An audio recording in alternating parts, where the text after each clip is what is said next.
Morayo Productions Entertainment àwọn ètò onílàákàyè lónìí ọ̀ràn fàájì fámíà ìgbádùn kẹlẹlẹ ojúlówó àṣà àti ìṣe Yorùbá ìpolówó ọjà àti bẹ́ẹ̀ bẹ́ẹ̀ lọ MP Entertainment ibẹ̀ gan-an ládùn.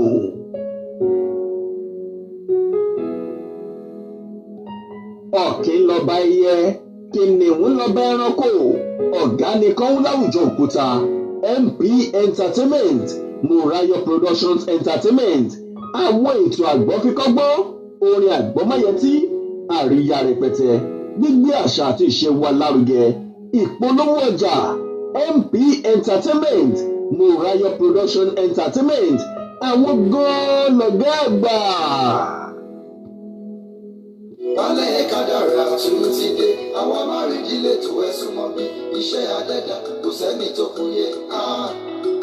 Ó ṣeun ló ṣe ń ṣọlá rẹ̀ àdìtúnsá lọ́rọ̀ elédùà. Ó ṣe ń ṣọlá kò sẹ́ni tó mọ̀. Wálé kádàrá já wá sí tuntun. Wálé kádàrá tún ti dé àwa máa rí ìdílé tó ẹ̀sùn mọ́ bí iṣẹ́ àdẹ́dà kò sẹ́ni tó kún yẹ. Ó ṣeun ló ṣe ń ṣọlá rẹ̀ àdìtúnsá lọ́rọ̀ elédùà. Ó ṣe ń ṣọlá kò sẹ́ni tó mọ̀. Wálé kádàrá já wá sí tuntun. Ẹgbọ́n náà ta ló fẹ́ bí Ọlọ́run ọba Elédùmarè. Ó ṣeun ló ṣe ń ṣọlá rẹ̀ àdìtúnsá lọ́rọ̀ elédùà. Ó ṣe ń ṣọlá kò sẹ́ni tó mọ̀. Wálé kádàrá já wá sí tuntun. Wálé kádàrá tún ti dé àwa máa rí. Àní ẹgbọ́n náà ta ló fẹ́ bí Ọlọ́run ọba Elédùmarè wípé báwo ló ṣe ṣe. Àdìtúnsá lọ́rọ̀ elédùà. Ó ṣe ń ṣọlá kò sẹ́ni tó mọ̀. Wálé kádàrá já wá sí tuntun. Ẹgbọ́n náà ẹ̀dá wo gan-an ló lè sọ wípé Ọlọ́run ọba mi báwo ló ṣe ń ṣiṣẹ́ rẹ̀. Bá ṣe ń dẹnu orí ló wù sí ọ̀lẹ inú aboyún kò sẹ́ni tó yé omi inú àgbọn kàyéfì ló jẹ́ iṣẹ́ Olódùmarè bàbá ní. Àwa máa rí bí níṣẹ́ rẹ̀ o. Àní àwa máa rí dì í níṣẹ́ ọwọ́ Ọlọ́run ọba Elédùmarè ẹ bá ń sọ fẹ́ni tí ò mọ̀ ẹ jẹ́ kó mọ̀ wípé àwa máa rí dì í níṣẹ́ ọwọ́ Ọlọ́run ọba Elédùmarè. Iṣẹ́ rẹ̀ o, àwa máa rí bí ọba ńlá. Àwa máa rí bí iṣẹ́ rẹ̀ o, àwa máa rí bí bàbá wa. Nítorí mo wọ̀ tún mo wò sí mo béèrè lọ́wọ́ gbogbo àwọn ẹ̀dá tó ń bẹ láyé yìí mo béèrè lọ́wọ́ èèyàn dúdú mo béèrè lọ́wọ́ èèyàn funfun mo ní báwo gan-an ni Ọlọ́run ọba Elédùmarè báwo ló ṣe ń ṣiṣẹ́ mi ò rí ẹnìkan tó lè ṣe àlàyé fún mi o.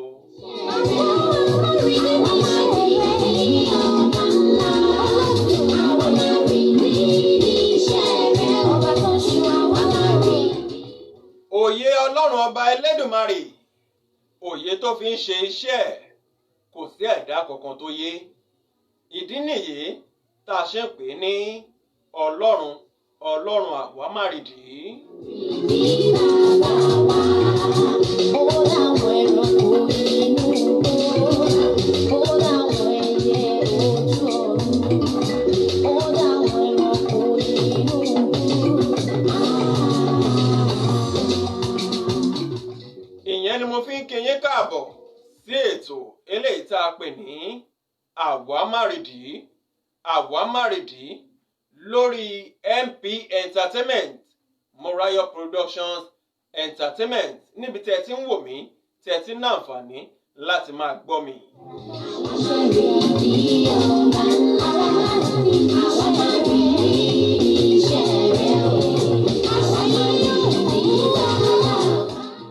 Morayo Productions Entertainment MP Entertainment pẹ̀lú àjọṣepọ̀.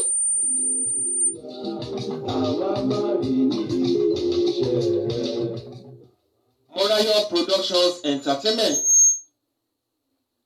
pẹ̀lú àjọṣepọ̀ iléeṣẹ́ Royal Kings Multilinks Global Concepts.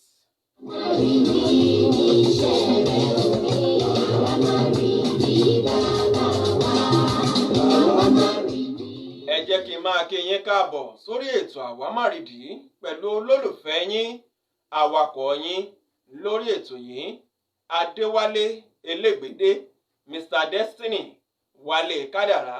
ẹ kú lé o, ẹ káàbọ̀ sórí ètò àwámàrìdí.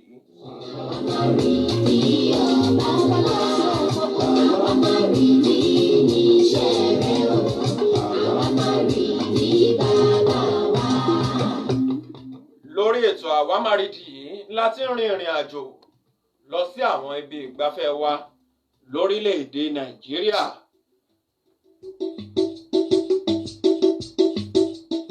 Tẹ́ ò bá gbàgbé, lọ́sẹ̀ tó kọjá la rìnrìn àjò tá a lọ sí odò Ẹ̀rìn níbi tá a ti mú ọ̀rọ̀ nípa odò Ẹ̀rìn wá fún yín. Lénìí, ibo la wá fẹ́ rìnrìn àjò wa tènígbà? Ó yẹ ẹ jẹ́ a jọ rìnrìn àjò lọ sí ìpínlẹ̀ Kwara. Ẹ jẹ́ a jọ lọ sí Kwara.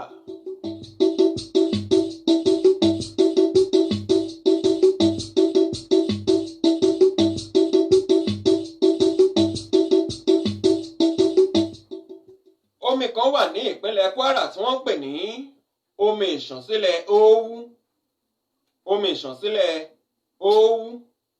Omi ìṣànsílẹ̀ Òwu yìí, òun ló jẹ́ omi tó ga jù tó dẹ̀ tún yà lára ọ̀tọ̀ ní gbogbo ìwọ̀ oòrùn adúláwọ̀.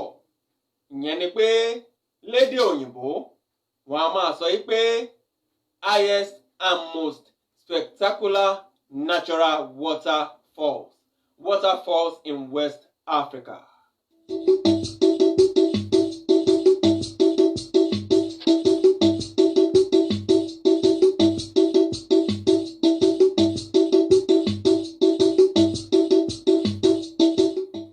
Omi ìṣànsílẹ̀ Òwu yìí, ìyẹn Òwu waterfalls, ó wà ní ọwọ́ Akájọlà níjọba ìbílẹ̀ Ìfẹ́lódùn ní agbègbè ìpínlẹ̀ Kwara.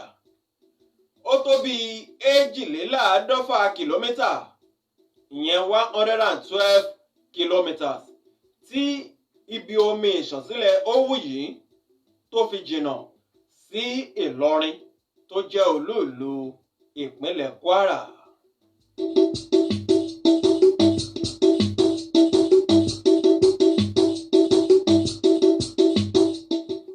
Ṣíṣàn omi yìí ó jẹ́ àwòyanu 100 mítà 120 meters.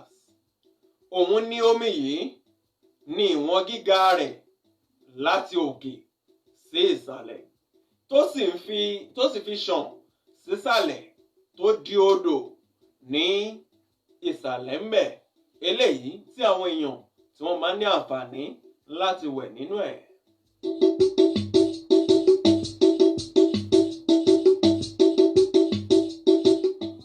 Ní fífẹ̀ omi yìí, ó fẹ̀ tó ìwọ̀n ẹsẹ̀ 300. Ìyẹn ni pé ìwọ̀n ẹsẹ̀ 300 ó lé ní 30, 330 feet.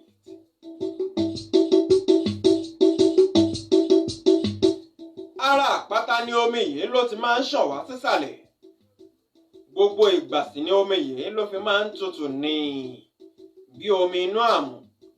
Ìyẹn ni wípé ó máa ń jẹ́ kí agbègbè ibi tí omi yìí wà kó tutù, nítorí omi fúnra rẹ̀ tutù, léyìí tó sì máa ń jẹ́ kí agbègbè náà kó tutù.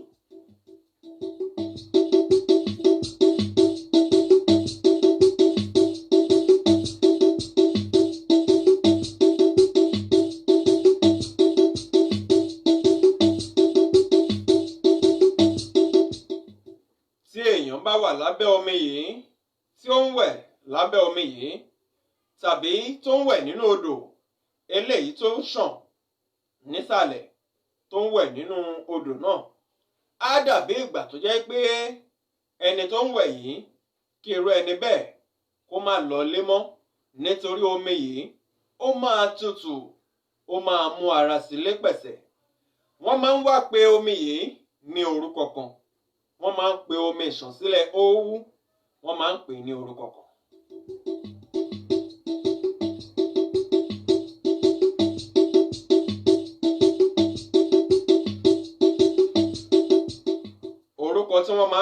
ìṣànsílẹ̀ owú òun náà ni àrà inú aginjù.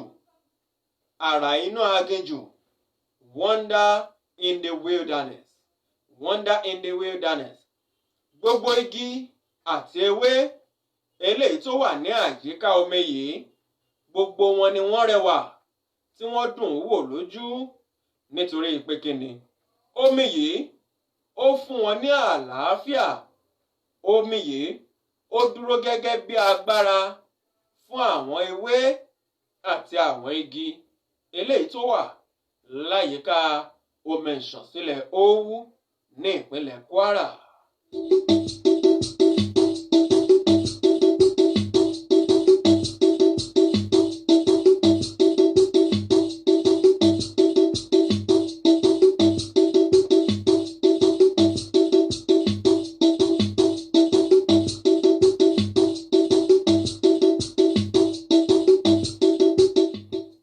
Àyíká ibi tí omi ìṣànsílẹ̀ owú wà yìí ó jẹ́ àyíká tó rẹwà gẹ́gẹ́ bí mo ṣe sọ fún wa tẹ́lẹ̀ wípé àwọn igi àti àwọn ewé tó wà ńbẹ̀ gbogbo wọn ni wọ́n rẹwà lójú. Ìdí nìyí tó ṣe jẹ́ pé tẹ́ ẹ bá dé àyíká ibi tí omi ìṣànsílẹ̀ owú wà ẹ rí gbogbo ẹ̀ tó rẹwà, bẹ́ẹ̀ náà ló máa tutù yìn tó máa mú ara sílé pẹ̀sẹ̀. Bẹ́ẹ̀ sì rèé atẹ́gùn àlàáfíà náà ó máa ń fẹ́ ní agbègbè omi ìṣànsílẹ̀ owú eléyìí tí mo sọ pé ó wà ní ìpínlẹ̀ Kwara yìí.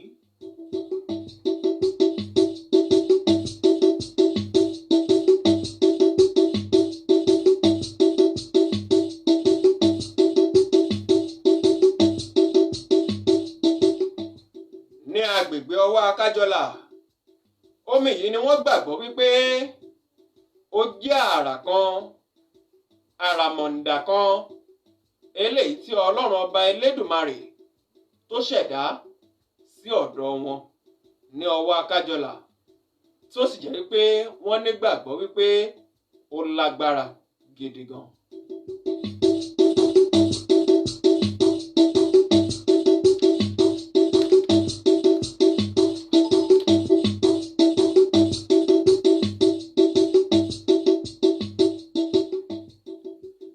Bí ẹ ṣe ń fi ọkàn bá mi rìnrìn àjò lórí ètò Àwámárìdí lórí MP Entertainment, Morayo Productions Entertainment pẹ̀lú àjọṣepọ̀ Royal Kings Multilinks Global Concepts.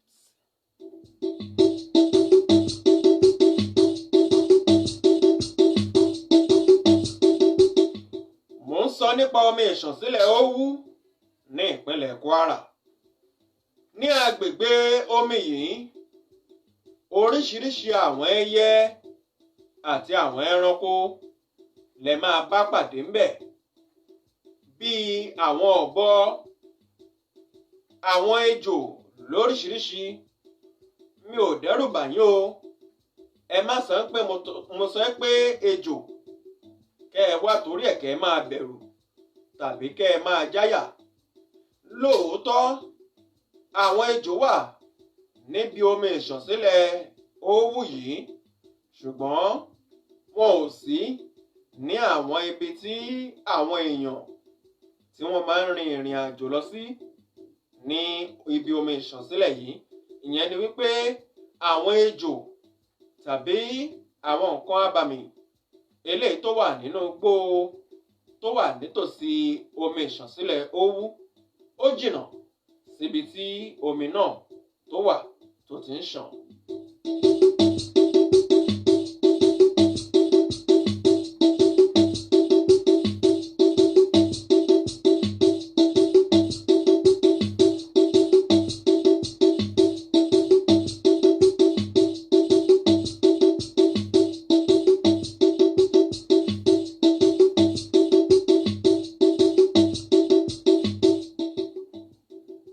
Bí ẹ ṣe ń fi ọkàn bá mi rìnrìn àjò ọ̀hún. Àwọn èèyàn fẹ́ràn láti máa wẹ̀ nínú odò omi ìṣànsílẹ̀ owú nítorí omi yìí ó jẹ́ omi tó máa ń mú ara sílé pẹ̀sẹ̀ bí ìgbà téèyàn bá wà nínú ọyẹ́ eléyìí téèyàn ń gbà.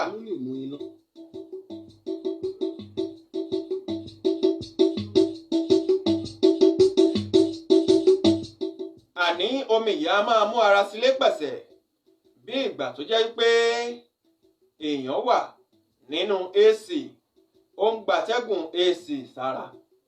Kábíyèsí Elédùmarè, mo ń sọ nípa omi ìṣànsílẹ̀ Owú ní eléyìí tó wà ní ìpínlẹ̀ Kwara.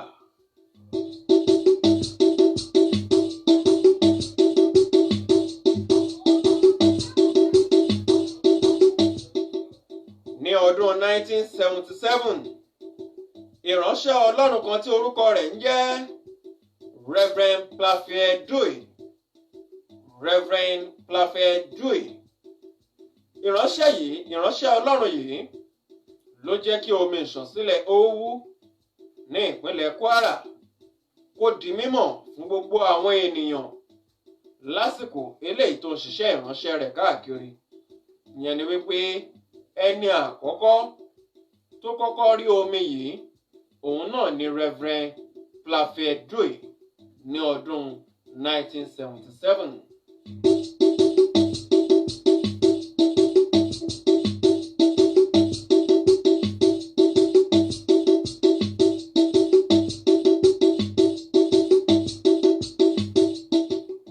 Ṣùgbọ́n di àkókò tí mo fi ń bá yín sọ̀rọ̀ yìí, kò sí ẹnìkan ní pàtó tó lè ṣe àlàyé bí omi náà bó ṣe ṣẹ̀ wá. Wọ́n kàn déédéé rí ni, kò sí ẹni tó lè sọ wípé báyìí lomi náà ló ṣe ṣẹ̀ wá. Gẹ́gẹ́ bí iṣẹ́ ìwádìí mi, ó jẹ́ kó di mímọ̀ fún mi wípé omi yìí ó ní ejò ńlá kan nínú tẹ́lẹ̀tẹ́lẹ̀. Ìyẹn ni wípé ejò ńlá kan fi inú omi odò eléyìí tí omi ìṣànsílẹ̀ Owú yìí tó ṣàn sísàlẹ̀, ejò ńlá kan fi inú odò yìí ó fi ṣe ilé tẹ́lẹ̀tẹ́lẹ̀, léyìí tó sì jẹ́ wípé nígbà tí ejò náà wà láyé, àwọn ẹyẹ abàmì kan wọ́n máa ń wà ní àyíká odò yìí. Ìyẹn ni wípé bí ìgbà tí àwọn ẹyẹ abàmì yìí àti àwọn ejò náà tí wọ́n ń ṣiṣẹ́ papọ̀. Kábíyèsí Elédùmarè.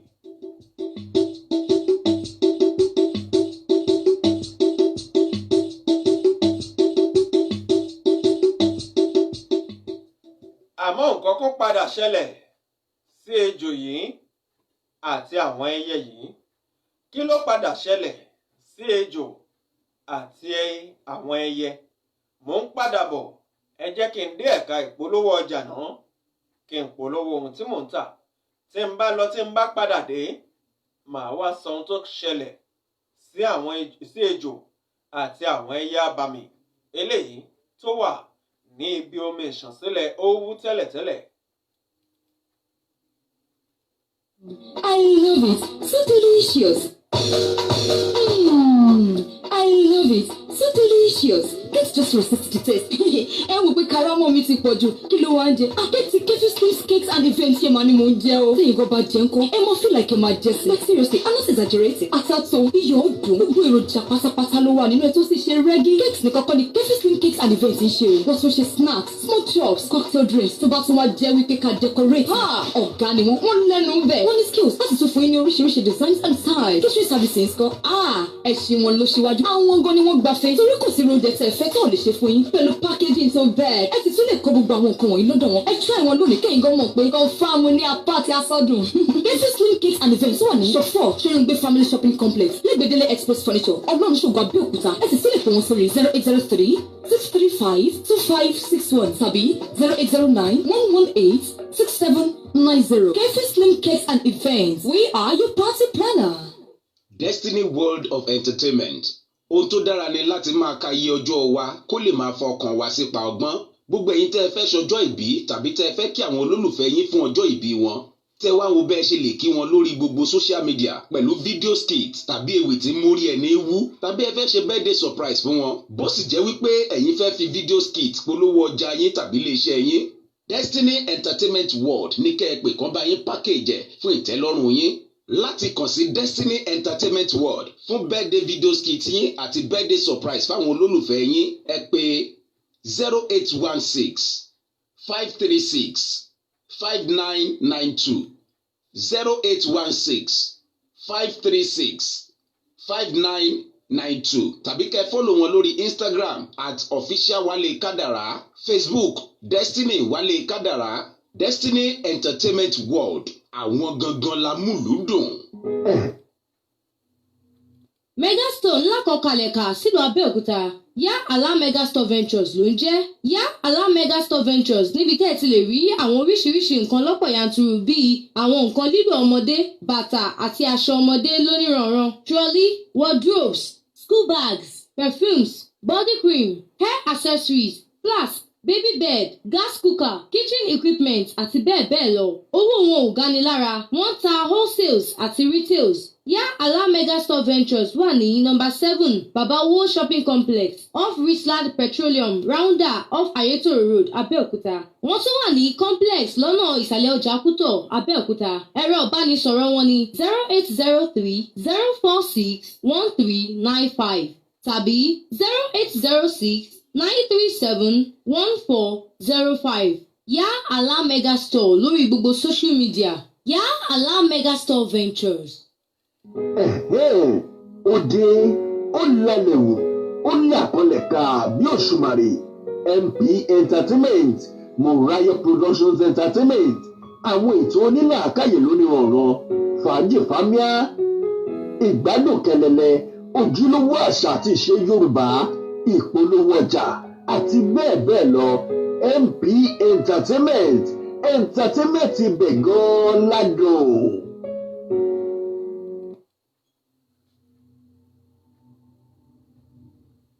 ẹ jẹ́ kí n máa kí yín káàbọ̀ padà láti ẹ̀ka ìpolówó ọjà.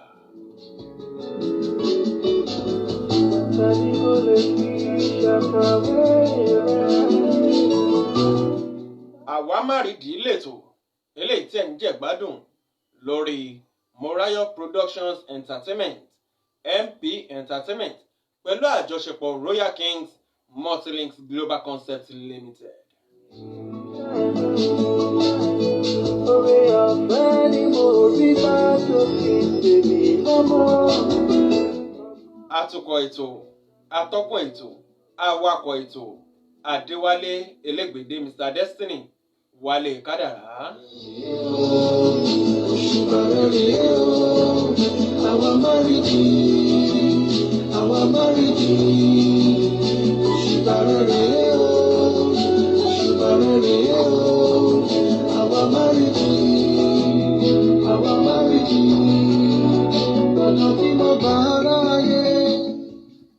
Mo ń sọ nípa omi ìṣànsílẹ̀ Òwu eléyìí tó wà ní ìpínlẹ̀ Kwara ní ọwọ́ Akájọlà. Ibi tí mo bá ọ̀rọ̀ náà dé ni wípé ejò ńlá kan wà nínú odò eléyìí tí omi ìṣànsílẹ̀ Òwu tó ń ṣàn sísàlẹ̀. Ejò ńlá kan wà nínú ẹ̀ tẹ́lẹ̀tẹ́lẹ̀ tó sì jẹ́ pé níwọ̀n ìgbà tí ejò yìí wà ń bẹ̀, àwọn ẹyẹ abàmì kan náà wà ń bẹ̀ pẹ̀lú ejò yìí. Ṣùgbọ́n ìyàlẹ́nu ńlá gbáà àwámárìdí ló jẹ́ nígbà tí ejò yìí tí ó kú, nígbà tí ejò tó wà nínú omi yìí tó kú. Ìyàlẹ́nu bẹ̀ ni wípé gbogbo àwọn ẹyẹ abàmì eléyìí tó wà láyìíká odò náà tẹ́lẹ̀tẹ́lẹ̀, gbogbo àwọn ẹyẹ náà wọ́n sì pòórá. Kò sí ẹnìkan ṣo tó lè sọ wípé báyìí ni àwọn ẹyẹ yìí ni wọ́n ṣe rìn títí di òní lẹ́nìí tí mo fi ń bá yín sọ̀rọ̀ yìí, tàbí tá a lè sọ wípé wọ́n tún kófìrí àwọn ẹyẹ yìí mọ́ láti ìgbà náà wá. Kábíyèsí Elédùmarè. Tó fi tèmi lọ́mọ, ọba orí kò lè ṣàkàwé ògo rẹ̀.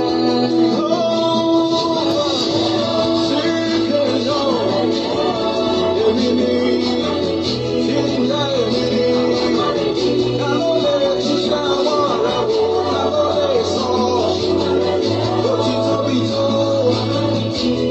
Èmi yóò gbé ọjà lọ́rùn ní ọba mi. Títí láì ní wọ́n máa fi orúkọ rẹ̀ o. láéláé lèmi náà ó máa gbórúkọ rẹ̀ ga nítorí iṣẹ́ ọwọ́ rẹ̀ mo ti gbìyànjú títí mi ò rẹ́ni tó lè tú wò. Ọlọ́run ni àwámárìdí eléyìí tí ẹ̀dá kan tí ò lè tú iṣẹ́ ọwọ́ rẹ̀ wò láyé àti láéláé. Ọlọ́run lọ́ba Èdùmàrè eléyìí tí ẹ̀dá tí ò lè sọ pé Ọlọ́run báwo ló ṣe ṣe é, báwo ló ṣe rìnrìn àjò ẹ.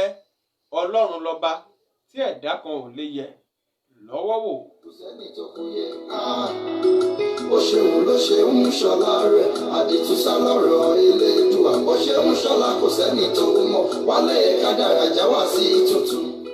Òun náà lẹ́kúkú ń gbọ́ látẹnu mi yìí o nípa omi ìṣànsílẹ̀ Owú eléyìí tó wà ní ìpínlẹ̀ Kwara.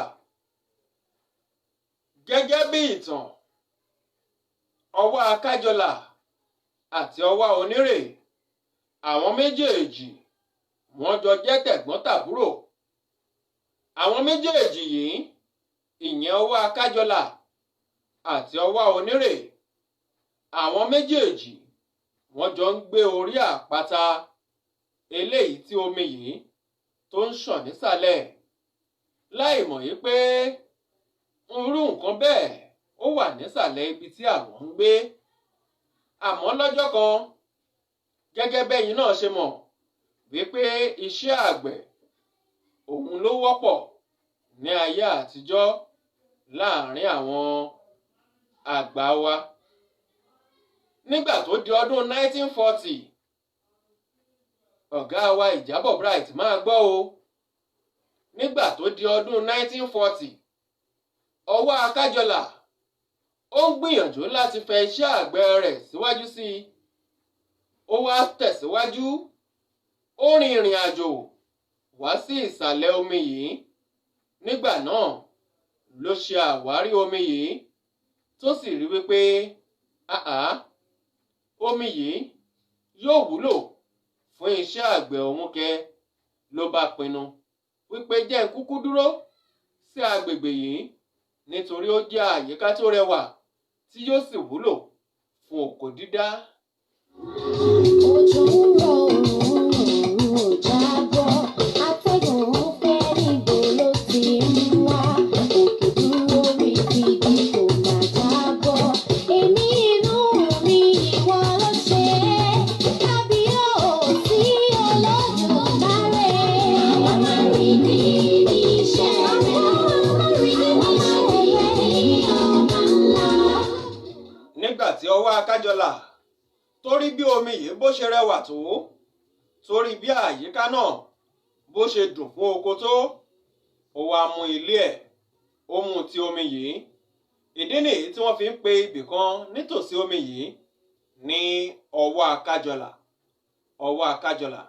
Àmọ́ Ọwá Onírè ní tiẹ̀, òun sún síwájú, ó fẹ́ẹ̀ dé ibì kan tó súnmọ́ Ìsánlú ní ìpínlẹ̀ Kogi.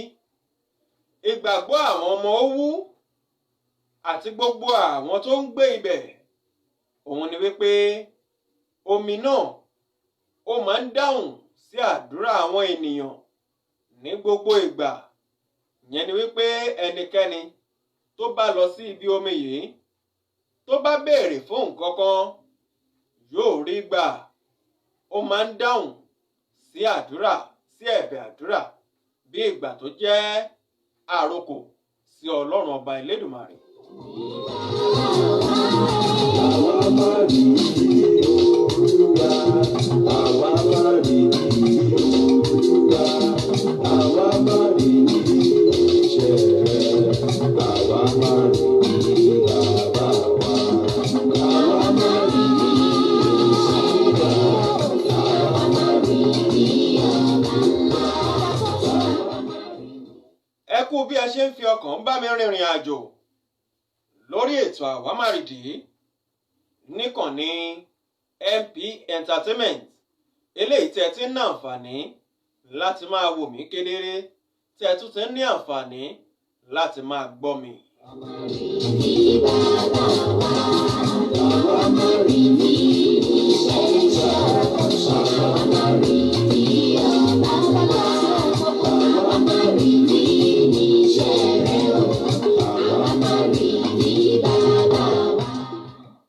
gbogbo ìgbà ẹ tún máa gbọ́ eléyìí o, ẹ tún gbọ́ àwámárìdí eléyìí. Ní gbogbo ìgbà, ní àkókò kákòókò tí ẹnikẹ́ni tí àwọn èèyàn tí wọ́n bá dé sí ibi omi yìí bóyá ìṣàn ẹyọ kan ló fi ń ṣàn tẹ́lẹ̀tẹ́lẹ̀, á wá mú ṣíṣàn yẹn, á wá sọ di ìpele méjì. Ẹ gbọ́ ohun tí mò ń sọ. Tí omi yìí tó bá ti kófìrí wípé àwọn èèyàn ti wà láyìíká òun, tó ti kófìrí wípé àwọn èèyàn wá kí òun, bí ìgbà tí omi náà tó ń kí wọn káàbọ̀ wípé ẹ káàbọ̀ o, ṣe dáadáa lẹ dé, bó o ní ìrìn àjò, ṣọ́kọ̀ ò jépo.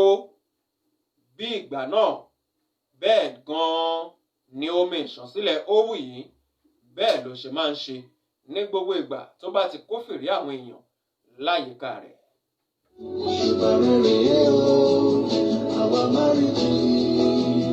Àwa márìjì, dandan tí mo bá ráyè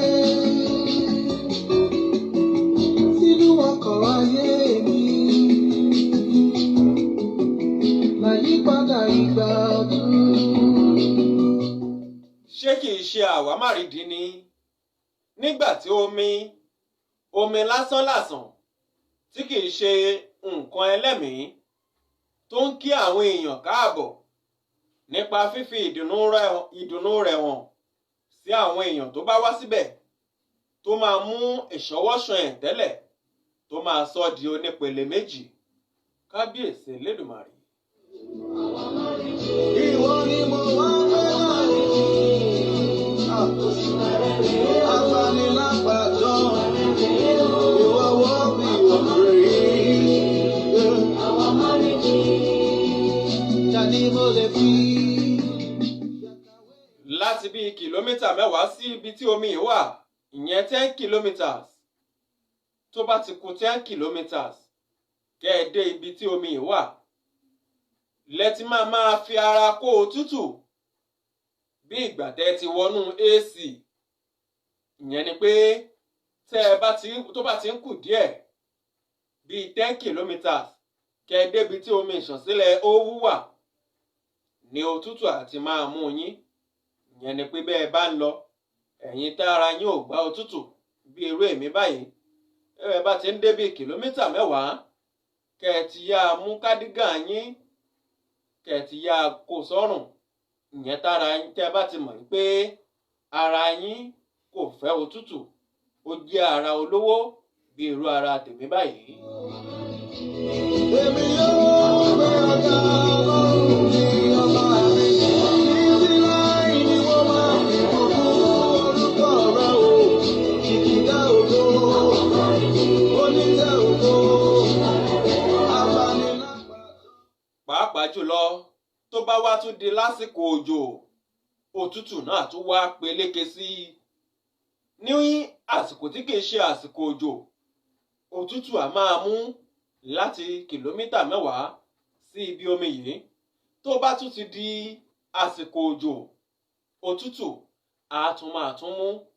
Ẹ rí i wípé Ọlọ́run ọba Elédùmarè kò ṣeé tú wò, iṣẹ́ ọwọ́ ẹ̀ kò ṣeé tú wò.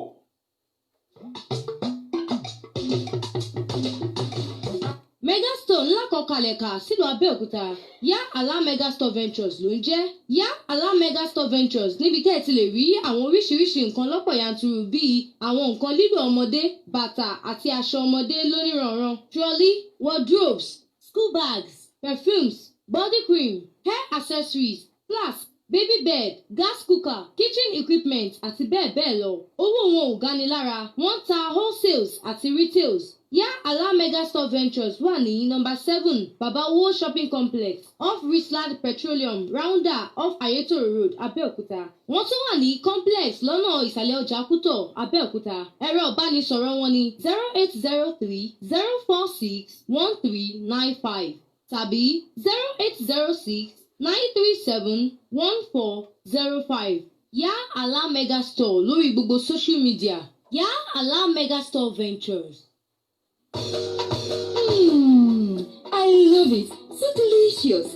just resist the test. Ẹ wò pé karamọ́ mi ti pọ̀ jù. Kí ló wá ń jẹ? Àkẹ́tì Kefi Slims cakes and events yẹn máa ní mò ń jẹ o. Tí ìgò bá jẹ ńkọ́, ẹ mọ feel like ẹ máa jẹ sí. But seriously, I'm not exaggerating. Àtàtò, iyọ̀ ọ̀dùn, gbogbo èròjà pátápátá ló wà nínú ẹ̀ tó sì ṣe rẹ́gí. Cakes nìkan kọ́ ni Kefi Slim cakes and events ń ṣe o. Wọ́n tún ṣe snacks, small chops, cocktail drinks tó bá tún wá jẹ́ wípé ká decorate. Ọ̀gá ni wọ́n lẹ́nu bẹ̀. Wọ́n ní skills láti tún fún yín ní oríṣiríṣi designs and styles. Catering services kọ́, ẹ ṣe wọn ló ṣíwájú. Àwọn gan ni wọ́n gbafẹ́. Torí kò sí oúnjẹ tẹ́ fẹ́ tó lè ṣe fún yín. Pẹ̀lú packaging tó bẹ́ẹ̀. Ẹ ti tún lè kó gbogbo àwọn nǹkan wọ̀nyí lọ́dọ̀ wọn. Ẹ try wọn lónìí kẹ́yìn gan mọ̀ pé confirm ní apá àti asọ́dùn. Kefi Slim cakes and events wà ní shop 4 Ṣẹ́yìngbé family shopping complex lẹ́gbẹ̀dẹ́lẹ̀ express furniture Ọlọ́run ṣògo Abẹ́òkúta. Ẹ sì sílẹ̀ fún wọn sórí 0803 635 2561 tàbí 0809 118 6790. Kefi Slim cakes and events. We are your party planner. Destiny World of Entertainment. Ohun tó dára ni láti máa ka iye ọjọ́ wa kó lè máa fọkàn wa sípa ọgbọ́n. Gbogbo ẹ̀yin tẹ́ ẹ fẹ́ ṣọjọ́ ìbí tàbí tẹ́ ẹ fẹ́ kí àwọn olólùfẹ́ yín fún ọjọ́ ìbí wọn. Tẹ́ wá wo bẹ́ẹ̀ ṣe lè kí wọn lórí gbogbo social media pẹ̀lú video skits tàbí ewì tí mórí ẹni wú tàbí ẹ fẹ́ ṣe birthday surprise fún wọn. Bó sì jẹ́ wípé ẹ̀yin fẹ́ fi video skits polówó ọjà yín tàbí iléeṣẹ́ yín. Destiny Entertainment World ní kẹ́ ẹ pè kán bá yín package ẹ̀ fún ìtẹ́lọ́rùn yín. Láti kàn sí Destiny Entertainment World fún birthday video skit yín àti birthday surprise fáwọn olólùfẹ́ yín ẹ pè 0816 536 5992 0816 536 5992 tàbí kẹ́ follow wọn lórí Instagram @officialwalekadara, Facebook Destiny Wale Kadara, Destiny Entertainment World. Àwọn gangan la múlùúdùn. Ó dé, ó lálẹ́ wò, ó làkọlẹ̀ ká bí òṣùmàrè. MP Entertainment, Morayo Productions Entertainment, àwọn ètò onílàákàyè lónìí ọ̀ràn, fàájì fámíà, ìgbádùn kẹlẹlẹ, ojúlówó àṣà àti ìṣe Yorùbá, ìpolówó ọjà àti bẹ́ẹ̀ bẹ́ẹ̀ lọ. MP Entertainment ibẹ̀ gan-an ládùn.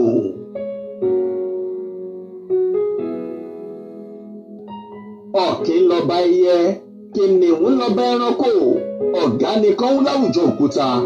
MP Entertainment, Morayo Productions Entertainment, àwọn ètò àgbọ́fikọ́gbọ́n, orin àgbọ́máyẹtí, àríyá rẹpẹtẹ, gbígbé àṣà àti ìṣe wa lárugẹ, ìpolówó ọjà. MP Entertainment, Morayo Productions Entertainment, àwọn gan-an lọ̀gá àgbà.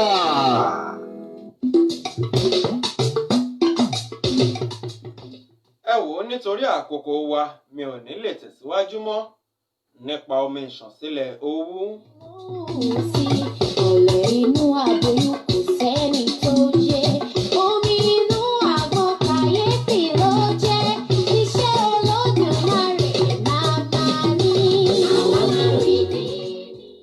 Bẹ́ẹ̀ ni o, ẹ ṣeun tẹ́ ẹ ti fi ọkàn bá mi rìnrìn àjò tèní lórí ètò àwámárìdí ní Morayo Productions Entertainment, MP Entertainment, pẹ̀lú àjọṣepọ̀ Royal Kings Multilinks Global Concept Limited.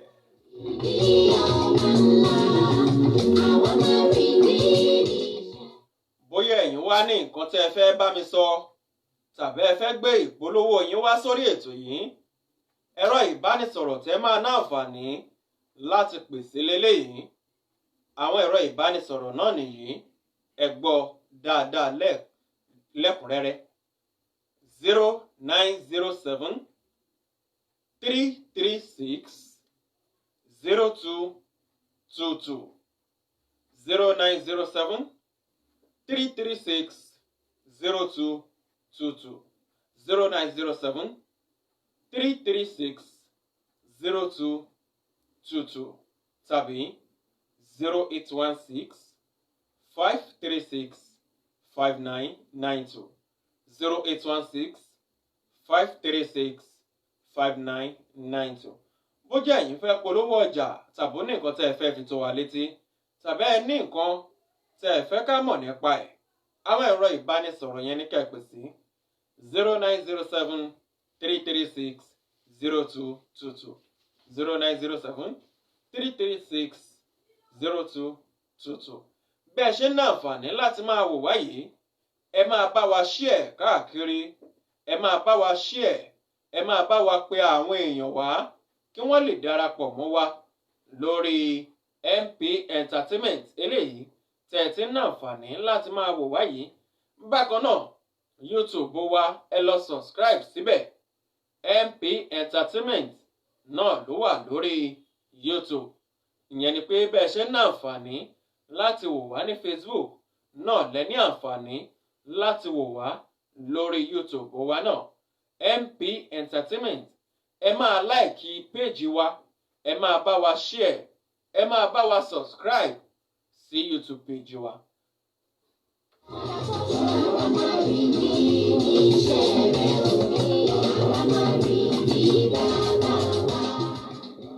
Ní ìjẹ́jọ́ mo béèrè ìbéèrè wípé kí lorúkọ igi eléyìí tó wà nítòsí odò ẹ̀rìn eléyìí tí wọ́n ti máa ń ṣe àyẹ̀wò fún ìṣòro àwọn ènìyàn. Àwọn èèyàn ká sọ wípé àwọn tá a rí tí wọ́n fi àtẹ̀jíṣẹ́ ránṣẹ́, àtẹ̀jíṣẹ́ náà kò kúnná tó, bẹ́ẹ̀ sì rèé wọn ò gba ìbéèrè náà. Recharge card ti wà nílẹ̀ fún yín láti fún yín láti fi ẹ̀mí ìmoore hàn sí yín lórí àwọn ètò wa ní MP Entertainment, pàápàá jùlọ eléyìí tí Yàlá Mega Store Ventures tí wọ́n ní ká fún àwọn èèyàn. Recharge card wà nílẹ̀ láti fún yín. Ìbéèrè tí mo máa wá béèrè lénìí òun náà ni wípé kí ni orúkọ tí mo sọ pé wọ́n máa ń pe omi ìṣànsílẹ̀ Owú? Ó ní orúkọ kan tí mo sọ pé wọ́n máa ń pè é, tí mo tún sọ lédè òyìnbó. Orúkọ wo ni? Kí lorúkọ ọ̀hún?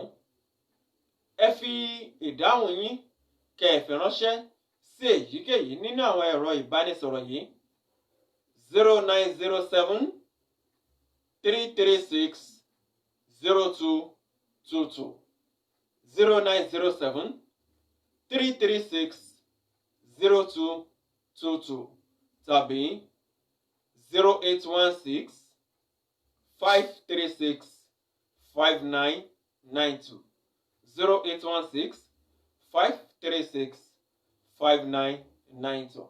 Ẹ wò, títí ọjọ́ mẹ́jọ tá a tún máa ní àǹfààní láti pàdé ara wa padà lórí ètò Àwámárìdí tí màá tẹ̀síwájú nípa omi ìṣànsílẹ̀ Owú. Ẹ wò, ẹ jẹ́ á máa wà lálàáfíà. Ẹ má gbàgbé àwọn òfin àti ìlànà eléyìí tí wọ́n là kalẹ̀ fún wa láti lè yẹra fún àjàkálẹ̀ àrùn coronavirus, ìyẹn eléyìí tá a mọ̀ sí COVID-19. Títí ọjọ́ mẹ́jọ ọ̀hún tá a tún máa ní àǹfààní láti pàdé ara wa, awakọ̀ yín atọ́kùn ètò Adéwálé Elégbèdé Mr Destiny Wálé Kádàrá náà ló ń kí yín wípé títí ọjọ́ mẹ́jọ tá a tún máa pàdé, ẹ má gbàgbé láti máa wà lálàáfíà. Morayo Productions Entertainment àti Royal Kings Multilinks Global Concept ló ń sọ fún yín wípé ire àti ayọ̀ la ó fi pàdé ara wa lọ́jọ́ mẹ́jọ. Ó dàbọ̀ títí ọjọ́ mẹ́jọ. Iṣẹ́ rẹ̀.